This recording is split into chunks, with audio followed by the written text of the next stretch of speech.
Oh, cool. People are already here.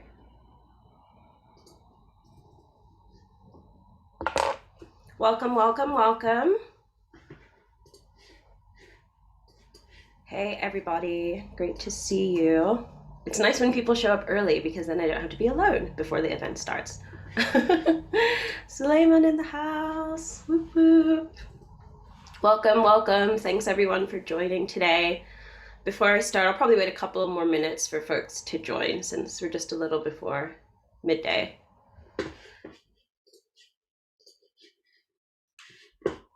I'll just get my slides ready. All right. Present mode. Share screen. Hey. Yes, please use the chat. Say how you are today. It's Friday. We made it through the week. We can pat ourselves on the back. Say where you are in the world. I'm in South London.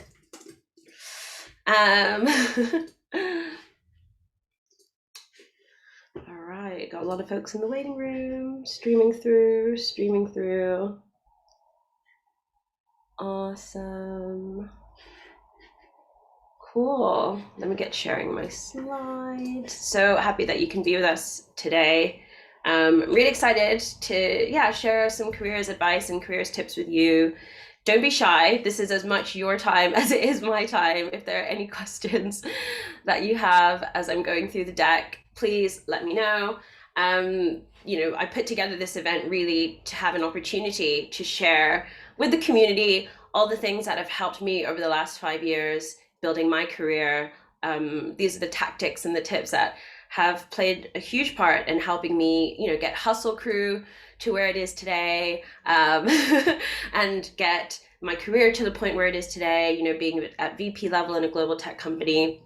I have a ton of different projects ongoing all the time, just like I'm sure many of you here in the room. I'm all about that multi-hyphen life. A big part of this event today is just a chance to open up my toolkit really and share that with everyone. So I'm really, really glad that you could be here. I think people will probably be streaming in over the next few minutes. It's a Friday, so I'm not expecting anyone to be ridiculously punctual. But I'm going to start because I've got a lot of tips and tricks that I want to get through.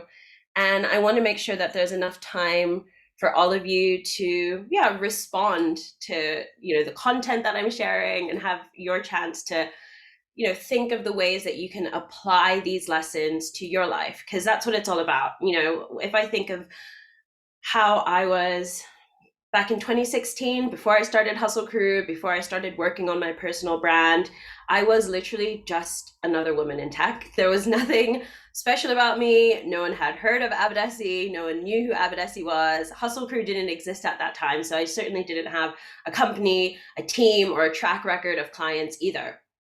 But by employing all of the strategies that I'm going to share with you today, I've been able to put myself in a position where I have a side hustle that's generating six-figure revenue. It's a profitable business. I own 100% of it. We've been able to get global recognition within our field for the work that we do. I've also been able to, leverage my network and my domain expertise and my track record to land jobs at great tech companies, including my current job where I'm at VP level. I have a podcast, Techish, that's regularly featured on Apple Podcast homepage. I featured in the magazines that I used to read growing up, Elle, Marie Claire, Forbes. Now I'm telling you all of this not to show off. I'm telling you all of this to show you what's possible. Because like I said, 5 years ago, I was just another woman. I was just another woman out there doing my thing. I wasn't on Twitter and Instagram. I mean, I was, but not for professional reasons. I was just like posting my lattes. But over the last 5 years, putting considerable effort into really just manifesting what I wanted to get out of my career, talking about it, sharing my progress, sharing my journey, sharing my lived experience. All of these things added up and really just accelerated over time. And it's by this process of being true to myself, being really, aggressive about the goals I want to achieve and putting that energy out there and letting the whole world know. It's for that reason that I could get to where I am today. So that's really why I'm here. I really believe in lifting as we climb, and I hope that the advice I share will be really valuable. I'd really love to encourage you to, tap into the community that has gathered here today by engaging in the chat. So, maybe some of you have come here today with a specific goal in mind. Is there something that you're reaching for at the moment? Maybe you've just started in a new role that you want to grow into. Maybe there's a new role down the line you want to get. Maybe there's a project that you want to kick off, but you haven't found the courage to do that yet. Whatever it is, please share this in the chat. Start practicing that act of manifesting and sharing right now. And without further ado, I'm kind of just going to jump into this. All right, so forgive me if I miss some of your chat messages. But yes, it's cool to see folks interacting. So I'm going to start with the first piece of advice. So I think it's really, really important to chat about what makes you, you from the rooftops. And I know this kind of seems a bit like, that's so obvious. I don't understand. Aren't I already doing that, Abadesi? Aren't I already being who I am? What I'm trying to say here is that it's really important for you to acknowledge that every single part of your lived experience becomes a part of your personal brand. And I'm going to use myself as an example here. So, I have a very unique life experience, just like each and every one of you. My mother's from the Philippines, my dad's from Nigeria. Being a Black and Asian woman has been a huge part of my lived experience. It's been a huge part of my identity as I've navigated an industry where I'm underrepresented, where there aren't that many of us. But it's also been a part of why I'm so passionate about diversity, and also why inclusivity for me isn't a nice to have, but something that is like an essential, a necessity. That's all I've ever known my whole life, growing up as a multicultural person in a multicultural space. But there are so many other parts of my identity that are important as well, whether it's the fact that I moved around a lot when I was really young because of my dad's job, and then again became really like open-minded about all the different cultures that are out there. The fact that I went to university in London and I didn't study engineering. I didn't study a typical tech degree. I studied economics. And a big part of my brand has been talking about people that come into tech from more unconventional routes, people who are non-technical in the tech world. It's also been really important for me to talk about all of the things that I've been through. I graduated in the last recession 10 years ago. And that was a really, really harrowing experience, just like what people are going through now, finishing their education now. All of these things I've found a way to weave into the stories that I tell. And what's been incredible about bringing in those details is that it's allowed me to connect authentically with other people who can relate to those experiences.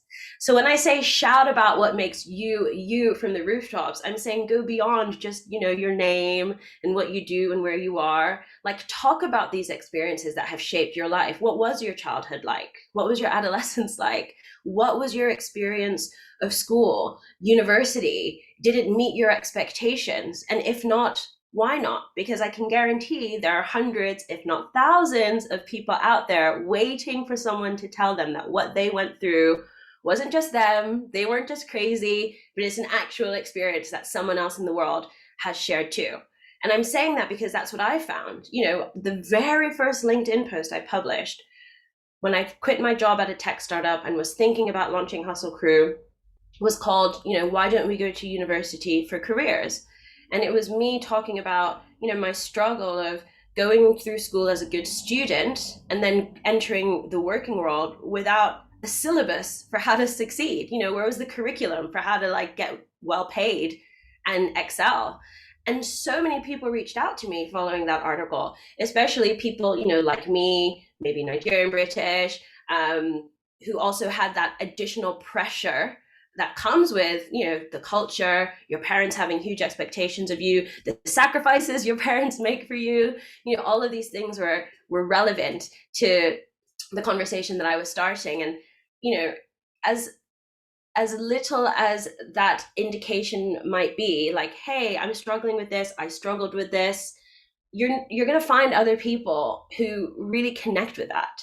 And I think it's really worth you owning that, and remembering, before you are someone who's a recognized brand, before you're an influencer, before you have status, you just have a few people that believe in you and a few people who are interested in what you have to say. But it's those people that the next group of supporters are built upon, right? And so what we often find is like that first foundation of a following, that first group of people that resonate with the work that you're putting out there, are the people that see a bit of themselves in you.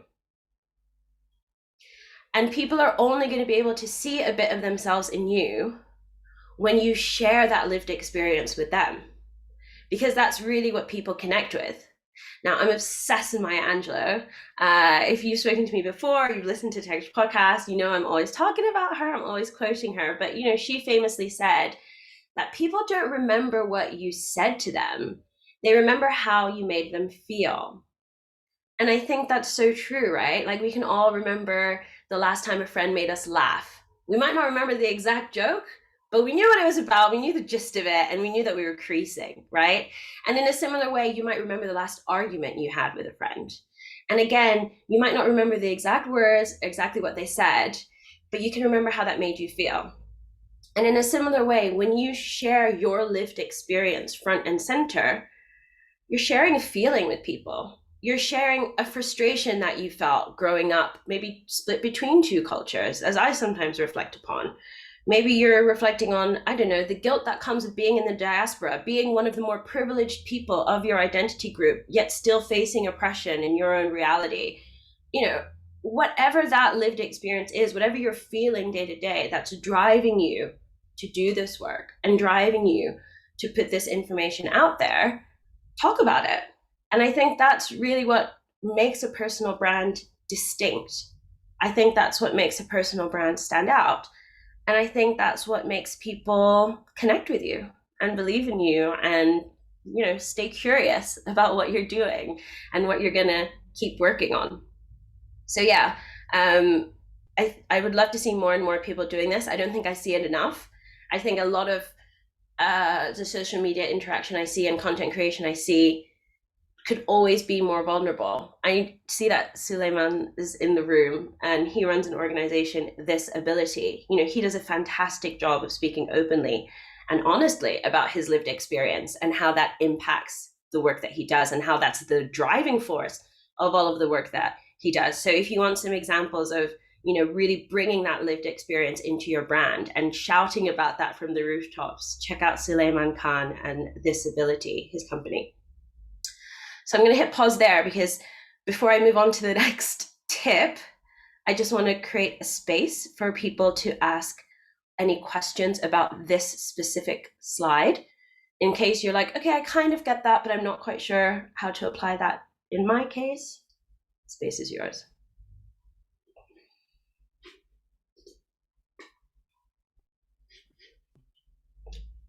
Okay, well, if you think of a question down the line, you can feel free to chat and just kind of plug it in the chat and just say, hey, Abadesi, I've got a question, or you can unmute, whatever you prefer, whatever you desire. I'm here for you.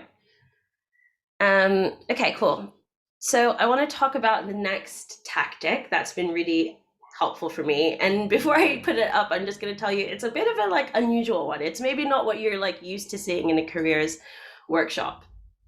But I do think it is really, really, really important as ambitious people, showing up today to make this investment in your time, in your career, because you have ambitions for the future. It's really, really important to think about who you give attention to in your life right now. And I don't even just mean in your, career life. I actually mean, in your personal life as well. When things aren't going your way, who are the people that you talk to and what is the energy that you get from them? Is it people that are nurturing you and helping you in your journey to be more resilient? Or are they people that, don't necessarily have the capacity to support you and your dreams? Not everyone is ready to think big the way that you think big. Not everyone's ready to dream at that level of dreaming and hustle at that level of hustle. And I think it's really important for you to recognize that, because the last thing you want to do is have people in your life who frankly are negative, right? I think there's so much negativity out there anyway. I know a lot of the people in this room are marginalized, underrepresented in some way.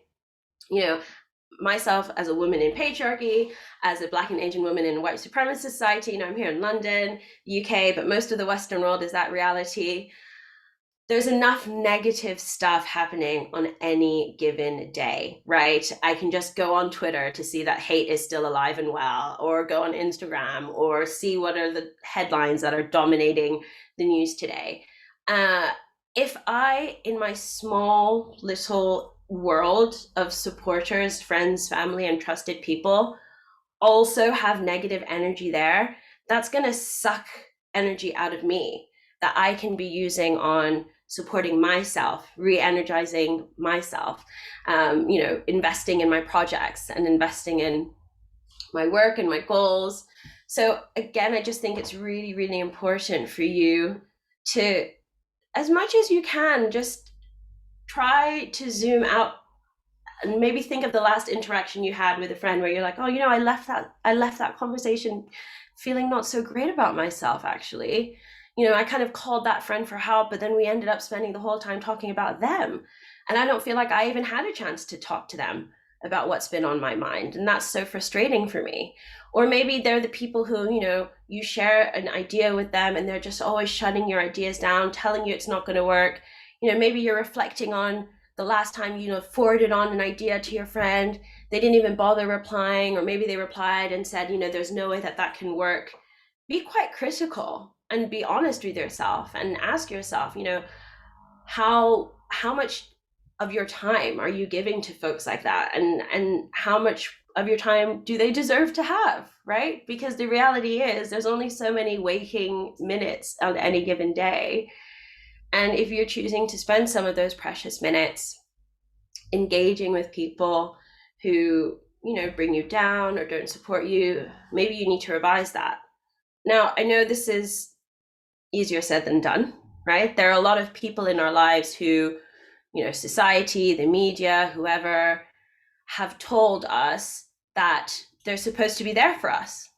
They're supposed to be our best friends. They're supposed to be, the people that are cheering us on, whether it's people within our family unit, people that we met at school or university, even people that we, used to sit next to at work. It can feel hard to start putting up boundaries between you and people that society have told us should be our best friends, or, but enforcing boundaries and creating boundaries is so important to succeeding in life. And, it's not even just in the case of people who are being negative and bringing negative energy. As you get more advanced in your career and as you get more senior, you'll start to realize that, boundaries are also just essential for you to even get work done and to even succeed. Because, there's always going to be someone out there trying to suck up your energy and suck out your time. And when, you're first starting out, it's people who you don't really notice because that's just how your life has always been. But as you get older and more advanced and more senior, you start to realize that it's happening all the time in ways that you can't even imagine. So it's just a really, really good discipline to practice. Really start to lean into your instincts and lean into your gut feelings. And try to understand, who are these people that I'm still giving attention to, who I need to stop. I need to stop giving them attention. I need to give more attention to the people who are positive, the people who support me instead. So you're not losing anything. You're not losing anything. You're just transferring it. You're just transferring that from the people sucking out energy to the people who give you energy and give you life. So please do work on that. It's a journey. It's 100% a journey. I haven't perfected it, but it's something that I work on. And, if you haven't got it perfect yet, maybe you let someone in who you think is positive energy. Down the line, you realize it's not negative energy. Make sure that you're kind on yourself, okay? None of us can predict the future. None of us can see other people perfectly. So, if you do still slip up from time to time, just consider it, part of the journey, and it's okay. We're all learning.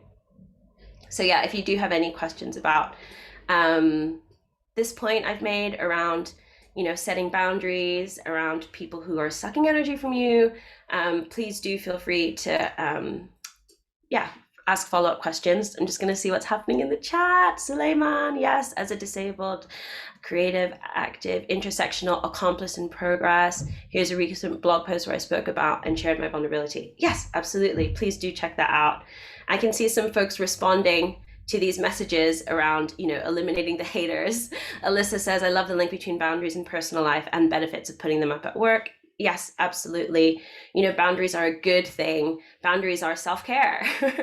It's a way for you to put yourself first. And I know, there are a lot of women here in the room. It can be very difficult for us to do that. We've been socialized to put others' needs above our own. And a really great example of that is how women respond to, minor sexual assault. Women I know who've been groped inappropriately, touched inappropriately at work, they chose to do nothing and stay silent. I count myself in that group because for me, I would rather have been uncomfortable in that moment than to call out a senior person behaving inappropriately and make them and everyone around me feel uncomfortable. Now, I hate to bring such a negative topic up, but I just want to remind you how entrenched this need to put others before our own is within women, especially women of color, because that's just the society in which we're in. So it can feel like an act of betrayal or selfishness to put up boundaries sometimes, but it's not. Putting yourself first is an act of survival. It's a right. So don't shy away from that right that you have to put up those boundaries and put yourself first. And I love this quote from Audre Lorde. That's actually what I was thinking about. Caring for myself is not self-indulgence, it is self-preservation. And that is an act of political warfare. Thanks, Suleiman. Melissa, did you have a question? I saw you. You can tell, isn't it? Thank you so much. I'm so happy you've organized this. I think your advice is always incredible. And I tried to email you in the urgent times. I need your advice. So thank you. And for the matter of urgency, the time has come again for me. So I'm still on my tech career journey. And for me, I've joined a company which is massive and I'm enjoying the role itself. So it's a mixture of evangelizing UX design principles and really interacting with people, which I love. Unfortunately, my hater is my line manager. And it's led to the point where I went and applied for another role in a startup somewhere else. And I've received the offer for that. And I would say it's my dream job. But now it's a case of, okay, now I need to choose if I want to go work in a startup and risk, financial longevity, or stay in a company where I have the hater as a line manager. And I'm just in the midst of talking to HR about secondment. I have a talk with the head of our department today, and I'm hoping she'll listen and respond with yes, go and do it. And I was just wondering if you had advice about how to go about this, since it's very urgent. Yeah, I mean, I can see Veronica in the room saying, risk it. And okay. Alyssa saying, follow your gut. I really learned over the last few years, and this is actually going to be, the next slide. So how fortunate is this? Be willing to walk away, Melissa. You have to be willing to walk away and harness the power of no more, and enough is enough. And I'm not going to lie, I learned this lesson way too late. I found myself in jobs and teams where my self-confidence was eroding week by week, month by month, to the point where I didn't even believe I was good enough to do anything at all. And it was only going into another job in another team and having people who, supported me and respected me and listened to me, that over time I could do that work of building up my self-confidence again. But working under a boss that doesn't support you can actually leave years worth of damage to undo. I'm not joking, years worth of damage.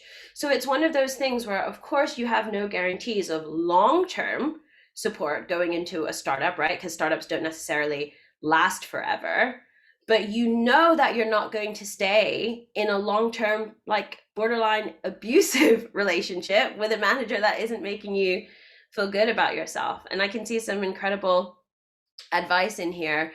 Suleiman is saying, holistic well-being is so important. How can you excel in life when there's this one core part of your life that's bringing you down? For example, like the boss that you have at work.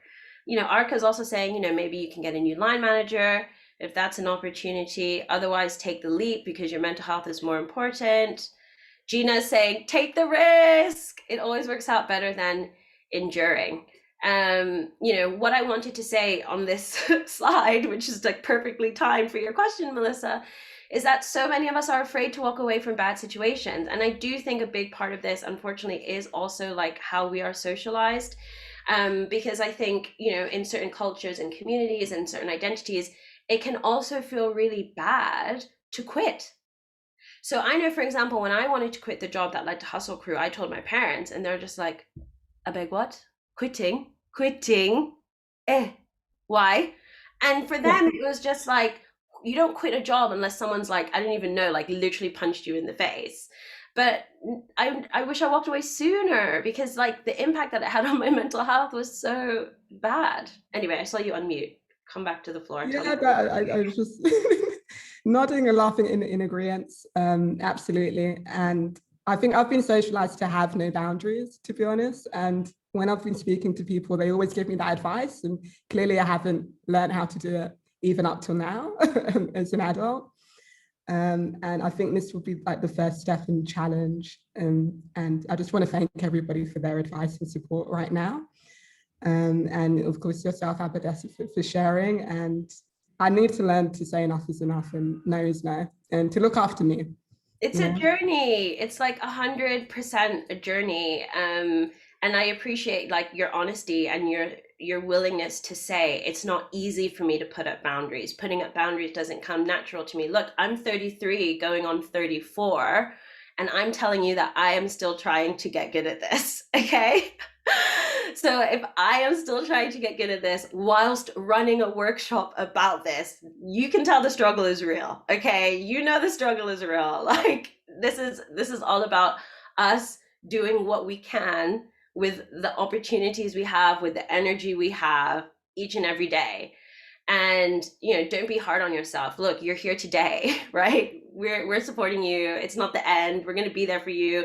Go to the next startup. If something doesn't go right there, come back, tell us. We'll find you a better startup to work at. Like it's always a journey, and it's always there's always going to be something. There's never a perfect job, really, because even if there is a perfect job, there's going to be a person related to that job who's probably not perfect. So yeah. This is sorry. Very quickly, can I just add something? I think Please, I couldn't agree more. I think Melissa, all I would suggest to everybody here is just, I think all of us, the way like minoritized communities, I think just changing the way we treat ourselves, first of all, is a great way to start. And I think one thing that I started doing since last year, just saying no to a lot more things. And that's been so good to me. So if I get all these opportunities, I don't say yes right away. I take three working days to say yes. That's the first thing. The second thing that has been really good for me, as Abadesi said, stick to like positive energy and like good energy, because we don't need no juju in 2021. Like we don't need no negative noise or energy. It's just not worth it. I think the capacity and the power and the magic that we all have is incredible. And I think I just wanted to say to everybody, I think you're all doing an incredible job. We just have to sometimes not even take a day at a time, just take one breath at a time. So inhale, exhale, and just keep pushing forward. And that's all you can do. I think, yeah, what you're all doing is incredible. I think whatever this is as well, what you're doing is absolutely magnificent. So just, yeah, a quick thank you to everybody. Thanks, Suleiman. And I love that idea of waiting 3 days before you say yes or no to an opportunity so you can really vet it. I think that's great. And, Rakesh and Arka have made some really good points here. Like, at the end of the day, you hustled to get the job that you're in.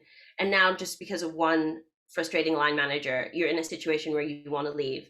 They're both saying, like, you have that option of like finding a way to make it work before you leave, just so that you have that satisfaction in your mind that, you know, you didn't just walk away from financial security. You know, you said you're already talking with HR, you know, you try to see if you can work on another team or with another manager.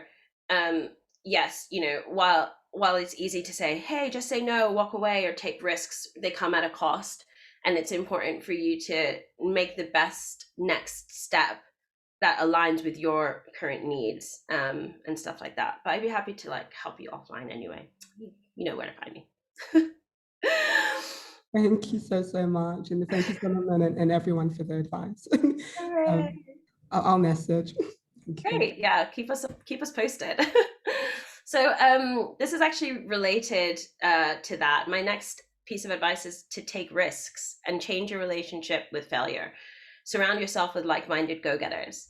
A lot of the times, the reasons why I stayed in a career situation I wasn't satisfied with was because I didn't want to fail. I didn't want to look like I'd given up. I didn't want to look like I'd quit.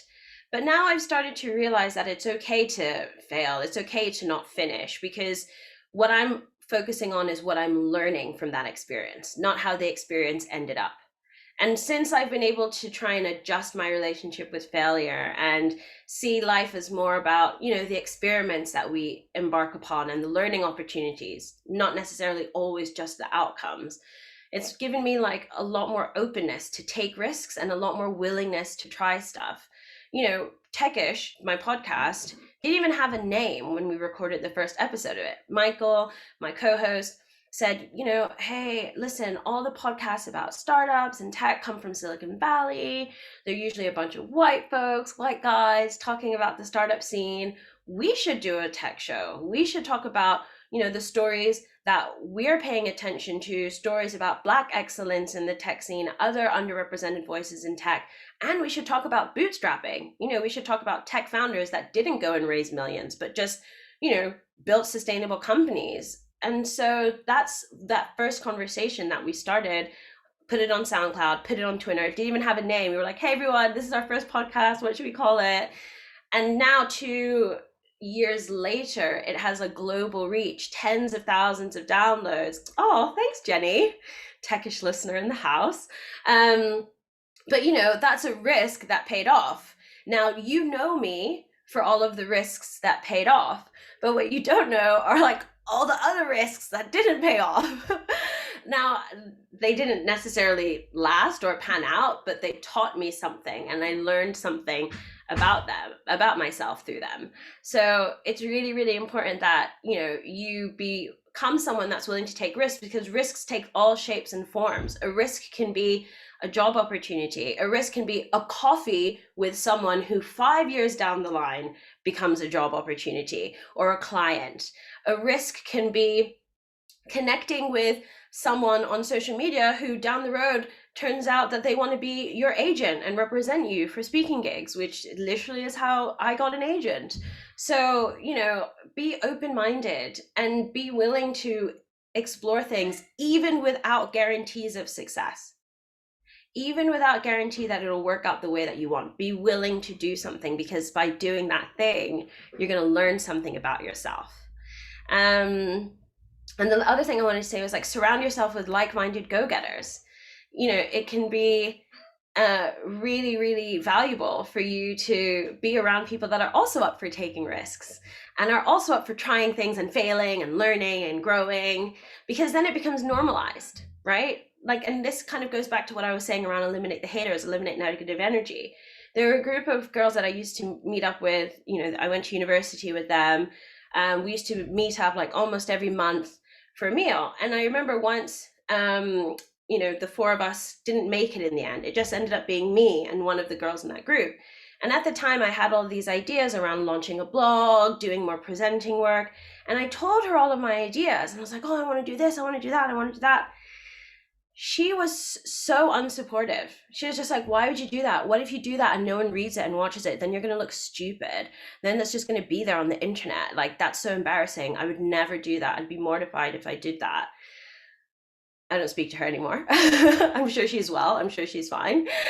But you know, I have friends now where if I'm like, hey, I'm thinking about doing this, and they're like, oh, cool, go for it. Let's see what happens. So yeah, I just want to say, you know, it's really important for you to be around people who are just like, yeah, go for it. You know, not worried about how that's going to make you look, how that's going to make you look. Oh, as Ivy's saying, she wasn't as ambitious as me. Thanks, babes. But yeah, I like to think that. But yeah, I do think that, you know, there's a cultural connection to fear of failure as well. So I already mentioned before that my mom's from the Philippines, my dad's from Nigeria. You know, when you are an immigrant, there are a lot of sacrifices that have been made for that life to be built. You know, my parents left behind all of their support network, no siblings, no aunties, uncles, moms and dads. They forged a new life in a new land where they were underrepresented. They made sacrifices so that I can be here in front of you and live this life. And, you know, one of the things that's been really hard about the path that I've chosen is that, you know, my parents don't really understand the choices I make all the time because I'm taking risky choices that they did not have the privilege to take. You know, they didn't have that privilege of potentially being an entrepreneur because that could work out. They had to get stable jobs to support their families and support their families back home. So I totally understand, like, you know, it can be easy to see, oh yeah, I'll get comfortable with failure, but a lot harder to actually live that. And it's okay. It's a journey too, right? Like I'm also still working on it, but I do honestly think that me being able to take more risks and be willing for those risks to fail has had a huge positive impact in me building my business and in me building my career. So I just want to share this advice with you in the hope that it will inspire you to do the same. If you have any questions about risks and whatnot, drop them into the chat. I can see a lot of activity happening in the chat. I like that. It's like room 2 at the club, like whoop, whoop, see you there. Okay, here is my next piece of advice. Listen to feedback and act on it. Now, I know what you're thinking, like, oh gosh, hello, generic piece of feedback, advice. I know about feedback, blah, blah, blah. The thing is, a lot of us don't actually listen to feedback like in a way that helps us start to understand themes in that feedback. Okay, so one of the things that can be really hard for us to do as individuals is for us to see ourselves the way we really are. It can be really hard for us to see ourselves the way the rest of the world sees us. And by the rest of the world, I mean future hiring managers, future collaborators, future employees of your business. It can be really hard to have that objective impression of what it's like to work with yourself, right? Like I don't really know what it's like to work with myself. I kind of know because I ask for feedback, but I'm never going to know it the way like Alyssa here in the house, one of the Hustle Crew consultants, knows it. So it's really important to listen carefully to feedback and act on it, of course, with a pinch of salt, but I'll come to the pinch of salt later. So one of the things that has played a huge role in helping me build a successful, profitable business, whilst also working in a senior role in a tech company, is that over the years, I've been able to listen to feedback and understand my areas of strength and my areas of weakness. Now, what I try to do all the time is lean into my strengths. So for example, I am a great public speaker. So any opportunity I have to run events, make events a part of my role, make public speaking a part of my role, I will do, because I know that if I have an opportunity to present, I'm going to excel at that. And in a similar way, I love creating other types of content as well. I love writing blog posts. I love writing articles, putting newsletters together. Over the last few years, in the roles that I've done at work, I've tried to make those things a big part of my job, because then I can make a part of my job something that I'm really good at and also something that I enjoy. And in a similar way, I know what my areas of weakness are. I know that I'm going to do a lot better at certain things if I can get someone to help me with those things, or if I can get someone else to do them. So, you know, I'm an Aries, I'm a big picture thinker. I'm like, boom, boom, boom, here are the ideas, here are the ideas. Very bad on the details, very bad on the minutiae of how we're going to get there. So I can be open and upfront about that. If I'm collaborating in a project, I can say to everyone, hey, I'm going to be great at being the hype person and great at doing that, but I'm not going to be great at organizing the logistics. because someone who's better at logistics should probably do that. Now, I can do that, right? I run a company, I'm a CEO. Of course, I have to do that to some degree. But what I realize is I can just find people that enjoy doing that, and then they're going to do it better and quicker than me. I remember I once had a boss who said to me, if you ever have to build a model, let's say I don't know, a model to track revenue, a model to track forecasts, or any sort of complex document, she suggested that I write it out on plain paper first, because I'm such a visual thinker, big ideas person. But if I just open up an Excel sheet with no outline, then it takes a really long time for me to start to think about how I can make that model work. And that to me was a really valuable piece of feedback, and something that I've adopted since then. If I ever have to do something complicated on the computer, I get a piece of plain paper and do it out there first. So I guess what I'm trying to say is there might be things about yourself that you haven't recognized, but that are a key part of you succeeding in the workplace. And the only way you're going to find out about those things is if you kind of listen to the things that people tell you at work and start to pick out those themes. What do people often commend you about, and say you're good at? What are you getting praise for? And what are the things that you're always getting pulled up on? When I worked at Amazon, and again, we did a lot of reporting. I was in a commercial role, and I would always get in trouble for doing my forecasts wrong. Again, because if I'm looking at an Excel sheet with hundreds of cells, thousands of rows, at some point into that process, a part of my brain just switches off. It just switches off. So then I had a new process for doing my forecast. I got one of my colleagues to see if she would do hers with me at the same time, so I could have someone else to sense check. And then I would always do them in the morning when my brain was fresh, and then before lunch, so I could reward myself with a nice lunch after. And that way I was able to then improve the quality of that, so that I didn't keep getting called up on that not being great. Now, I want to say that it's important to act on it with a pinch of salt, okay? And this is where the pinch of salt comes in. So there's lots of really interesting research around bias in the workplace. And one of the most common types of bias we see affecting women, especially Black women, women of color, is likability bias. And this is the bias that we face when we assert ourselves. So it might be the bias that's at play when, you just ask someone if they finished a report yet, and they call you aggressive. And you're like, whoa, where did that come from? I was just asking if you finished that thing that you said you would finish. Or maybe you're being called bossy, or maybe you're being called intimidating. And you're like, I'm just being me. I don't know where that energy or interpretation is coming from. Anywho, obviously, being who I am, the way I am, I've gotten that feedback a lot. And what I've learned is some feedback you need to take with a pinch of salt, because it's not accurate. It's not real. There are a lot of times I've received feedback, and I ask myself, if I were a man, would I have heard that? If I were a white man, would I have heard that?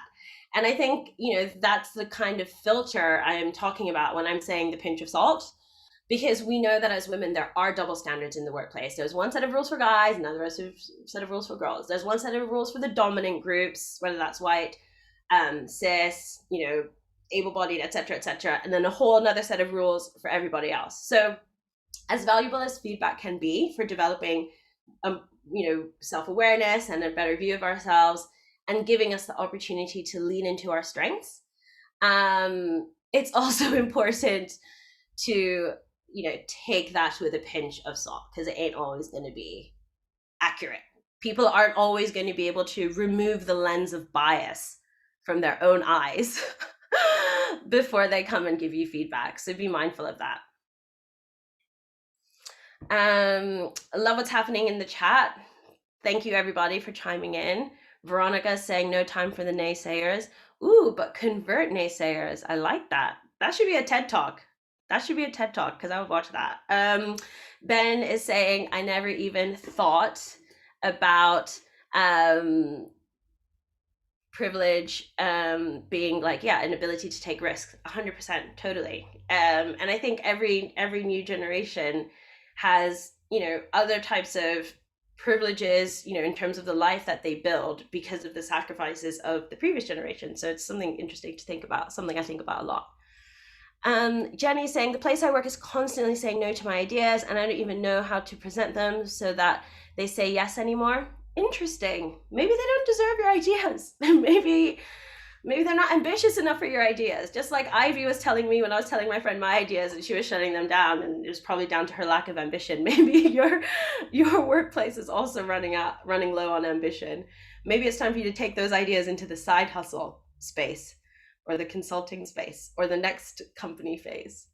And Alyssa is saying, yeah, I'm working on how I listen to feedback. It's a new habit, learning to hear it with a pinch of salt and not focus on one piece of negative feedback and letting that cancel the positives. Yes, don't focus on the negatives. I know Rikesh was saying that, they used to work under a really horrible manager. There are times where it's hard to escape the negative criticism because you have someone who's always giving it to you. But there are times where you're getting actually probably a healthy dose of it.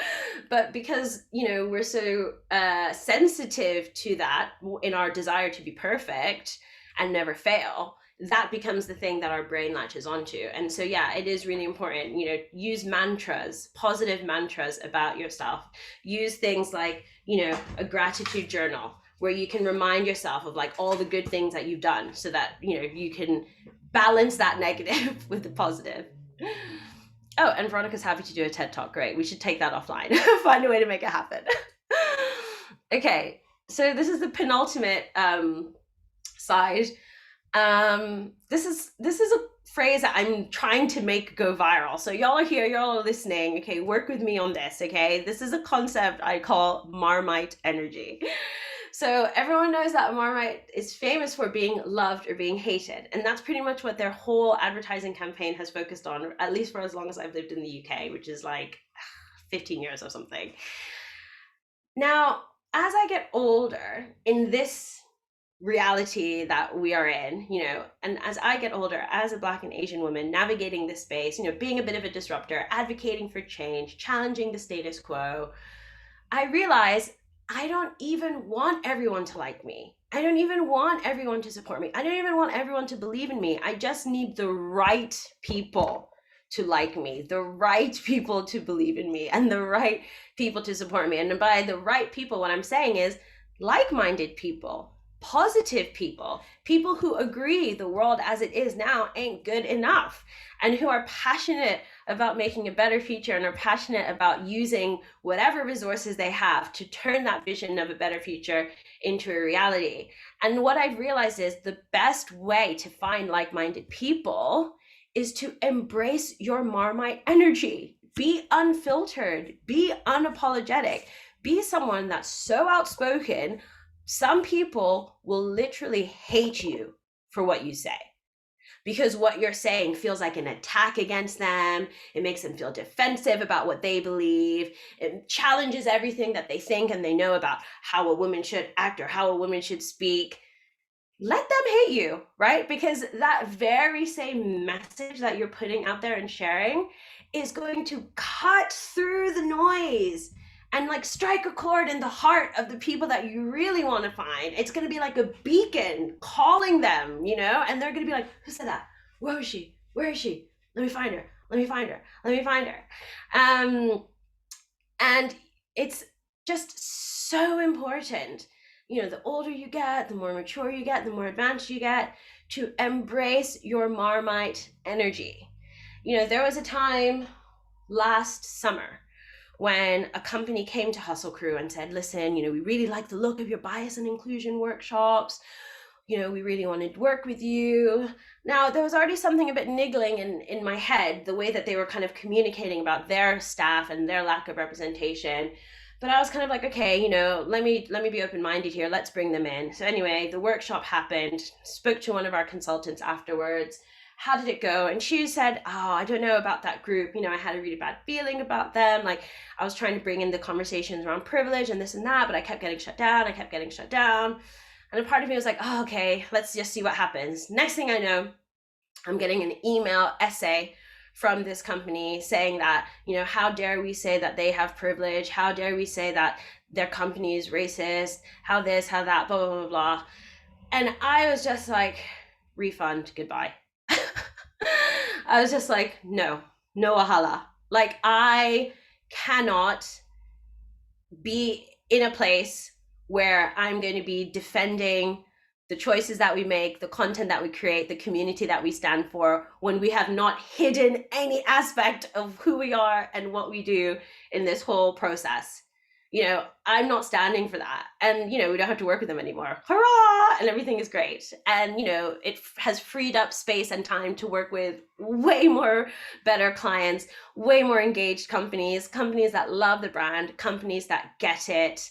And, you know, I still have organizations reach out to us and they'll say like, oh, Abadesi, you know, we really like this, we really like that, but, you know, we were just thinking maybe we can tone that down or change that. And I'm like, no, you take us as we are or souped up, even better. Like, we can build on what we have, but you can't take anything away. You can't take anything away. Like, you have us as we are, you can build on that, but you can't take anything away. And this approach has been working really, really well for us. And can I say, you know, it's not just about my company where I'm bringing that more my energy. It's in my other jobs too. You know, I will be very upfront and honest in everything that I do. And I'm not ashamed about that. I'm not afraid about that, because I know who I am. And however things end up, whatever happens, I was myself and I was true. And that's what counts. And, you know, sometimes that can actually be a source of comfort. You know, there is always uncertainty in this world, always uncertainty in life. But if you are the truest version of yourself, warts and all, love it or hate it, then you can have no regrets. You know, so that's another reason why I think more my energy is so important to me, because I don't want things to go wrong when I'm filtering myself and this and that and the other. And then I'm going to look back and go, oh, you know what? Now I regret that. Now I regret shaping and shifting to suit them when it all went wrong anyway. I should have just been there guns blazing, blah, blah, blah, if it was going to end up like this, right? So now I'm just like, okay, boom, it's a showdown now. Guns blazing all day, day in, day out. What's good? So yeah, I can see a lot of people responding. Yeah, Rakesh was saying, you know, arguing back with them would have sucked my energy. 100%. Literally, the minute I knew, I was like, okay, y'all aren't Marmite fans. You're not Marmite fans, but we're Marmite. So you got to go, because we ain't changing. You got to go. Which is why, yes, I said goodbye to them. Gina saying, yes, be unapologetic, 100%. You know, now more than ever, women, I'm tired of saying sorry. We're always saying sorry. British women always saying sorry. Why are you saying sorry? I want to like ban the S word from my lips unless I've like literally run you over with my car. Yes, arguing with idiots is like playing chess with a pigeon. No matter how good you are, the bird is going to shit on the board and strut around like it won anyway. I love that. Absolutely. And yeah, Veronica is now asking, I've been thinking about ambitious and innovative workplaces. How do you find a company that has the right energy for you to thrive? What I have found is that I can find women on social media who are, you know, people I'd love to be around, people I'd love to work with, and then see what companies they work at. Because I'm just like, if you're working there and you're doing bits there and you're having a great time there, it must be a really great place to be. And I do think it's great to have that validation. And, you know, check out the Hustle Crew jobs board. If you're not already signed up to our free weekly newsletter, we have tons of companies that are actively engaged with our bias and inclusion training, also hiring. So you know that they're going to support you and do what they can to help you thrive. But yeah, I definitely think seeing where like-minded people are and where they're happy to be a part of the team and work is such a great indicator of like a healthy, thriving team. If you like, you know, see people in a company like no one's posting on social media, no one's talking about their job, no one's like working on any other projects, it might be a job that's so draining and sucking of their time that it's not a good place to be. Okay, I'm going to move on to the last slide. Community. Oh, how could Hustle Crew do a careers advice talk without talking about community? It's so important to find your communities and be vulnerable in them, get the support you need, and give in return. And can I just say, honestly, I'm about to cry now, but like this whole session has embodied this slide. I'm just so grateful for all of you for like showing up, stepping in and helping. But, you know, be vulnerable. You know, I'm in a community here at Hustle Crew. You know, I'm in WhatsApp chats with other Black women in tech. I'm in Slack channels with other diversity and inclusion leaders in tech companies.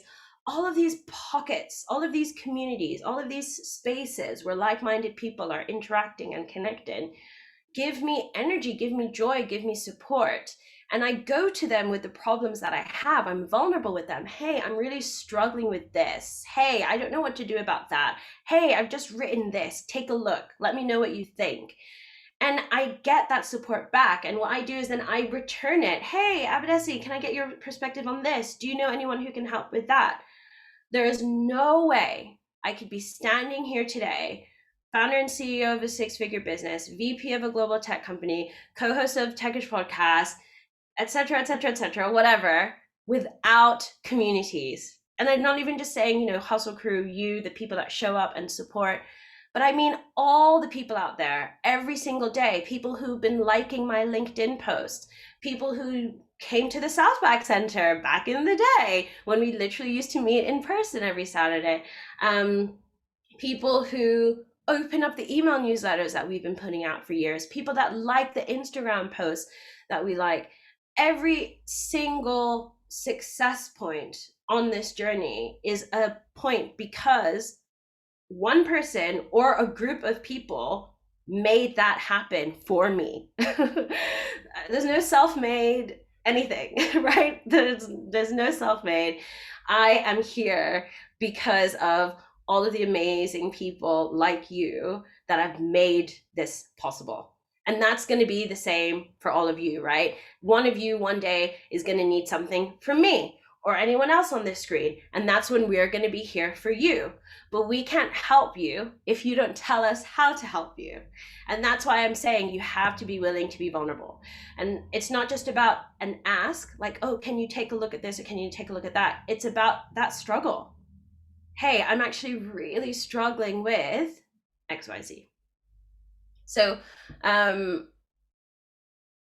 think I'm just going to leave it at that. We've got 5 minutes left in case anyone wants to pop a question into chat or unmute. This session is being recorded. So what I'll do as well is make sure once the recording is live, everyone that RSVP'd will get an email linking to the recording, just in case you were like, she dropped so many gems, I got to share this with my friend, I got to do this, do that, we got your back. So the recording will be there. Rakesh, thanks for your energy. Oh, thanks, Rakesh, that's so sweet. But yeah, any burning questions?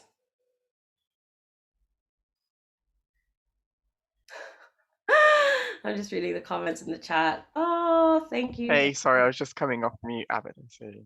Oh, hey, Rakesh. Thank you for your session. I just had a question around like networks, I suppose. I put it earlier on. I guess I've got like goals and dreams, but the people that I kind of work with day to day, you know, we work in a big company, they're all quite safe. And my parents are from like a working class background. So even when I mention things about investing and stuff, they see it as like super risky when like I know that it's not. So I'm just wondering how to like build a network of people that are like me. Yeah, that's a great question. I think definitely being willing to like make friends online is huge. Like so many of my like-minded tech friends I've met through Twitter, because Twitter is, well, for me, a space where a lot of people who are like advocating for diversity in tech, but also interested in entrepreneurship and startups, basically are. Ivy says that she's met a lot of people through Clubhouse. Instagram is another place where like I'm DMing with people all the time. I know Gina's asking the best way to reach me. Like I do read my Instagram DM, so like feel free to go there. But yeah, like Rakesh, I would say like, you know, if you do want to find out more about investing, yeah, you know, check out Clubhouse. I can send you an invite if you don't have the app. Check out Twitter, check out Instagram. See like who are people who are also talking about the things that you want to find out more about. And then just start like liking what they're saying, like interacting with their content. You know, someone might start a Twitter thread on like how they got into investing. Substack is another like great thing, like loads of people launching personal newsletters talking about that. But yeah, I know it sounds really weird to like build a friendship with someone creating content, but that's probably how I've made most of my like fellow like Black tech founder friends. They just like posted something on Medium and I was like, oh, that's really interesting. Commented on it, started following them on Twitter. They were just like, oh, tell me about Hustle Crew. And then it's like, boom, now we're friends. Fab. Thank you. Yeah, that's yeah, use social media. Don't be shy. Okay, awesome. Well, I'm gonna wrap it up here. It's been an absolute pleasure. Thank you, everybody. I know some people are looking for Clubhouse invitations. I have a few, so add me on Instagram at Abadesi and DM me your mobile number. I have like 7 or 8, so I can just send you some. I'm gonna start doing hopefully more Hustle Crew office hours there too, so you can drop in. But yeah, don't be strangers, okay? Follow us at Hustle Crew Live, slide into our DMs, let us know how we can help, keep these conversations flowing. Look out for the recording when it drops in your inboxes soon. And thanks everyone for being here today. It's been so good to see all of you. Have a good rest of your days. Bye. See you later, Melissa. Let me know how it goes. Thank you. Yeah, I will definitely. I'll update you. The meeting is this afternoon. Oh, And yeah. Yeah, drop me an email and let me know like what you decide when you have like your offer on the table and whatever HR say. For sure. Thank you. All right, talk to you later. Bye. Thank you so much, Abadesi. This was like epic as always. So definitely, I'll get back to your email over the weekend. So thank you so much for that. Oh, yes. Okay, cool. Fantastic. Awesome. Bye. Take care. Have a great weekend. Bye. You too. Bye.